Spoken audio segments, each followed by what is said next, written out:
Welcome back to Top Futures. இன்னைக்கு நம்ம வீடியோல பார்க்க போற டாபிக் இரிட்டேஷன் அண்ட் அனாயன்ஸ்.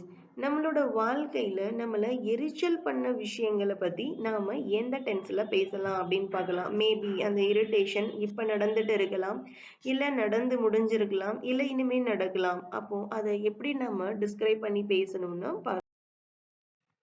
பாருங்க. குறிப்பா இன்னைக்கு நாம கண்டினியூஸ் ஃபார்ம்ல நடந்த இரிட்டேஷனை பத்தி பேச போறோம். அதாவது பாஸ்ட்ல ஒரு இரிட்டேஷன் நடந்து கொண்டு இருந்தது அதை பத்தி பேசுறது. ப்ரெசன்ட் ஃபார்ம்ல ஒரு இரிட்டேஷன் நடந்துகிட்டு இருக்கு, எனக்கு அது ரொம்ப எரிச்சலா இருந்திருக்கு அப்படின்னு சொல்லுது. ஃபியூச்சர்ல அது என்னைய எரிச்சல் ஊட்டிட்டே இருக்கும் இப்படி சொல்லுவோம் இல்லையா?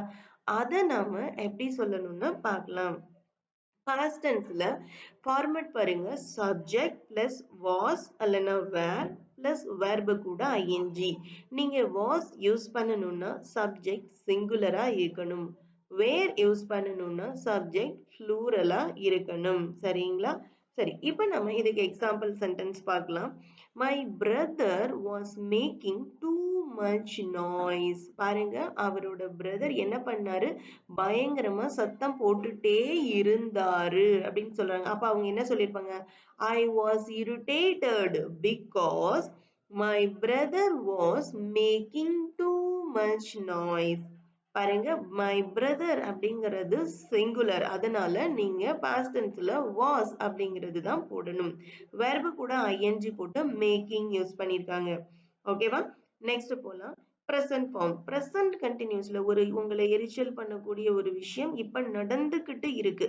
அதனால நீங்க என்ன ஆயிட்டீங்க, நீங்க ரொம்ப இரிட்டேட் ஆயிட்டீங்க. அப்ப நீங்க எப்படி சொல்லணும்னா I am irritated. I am irritated because my brother is playing his music too loudly.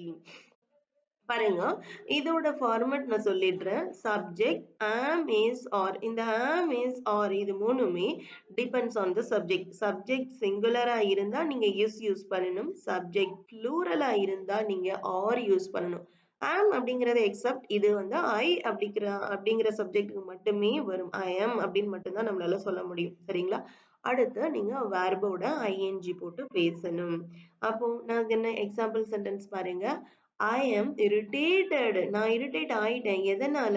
My brother is playing his music too loudly. அவங்க தம்பி இப்பவும் என்ன பண்ணிட்டு இருக்கிறாரு? பயங்கரமா மியூசிக் ப்ளே பண்ணிட்டு இருக்காரு. ஓகே, அடுத்தது பார்க்கலாம். ஃபியூச்சர்.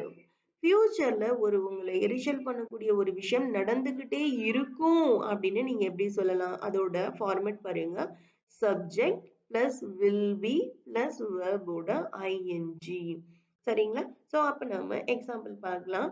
நான் என்ன சொல்றேன்? I will be irritated. நான் irritate ஆயிருவேன். I will be irritated because இதுக்கப்புறம் நீங்க ரீசனை கரெக்டா சொல்லணும். My brother will be playing his music too loudly.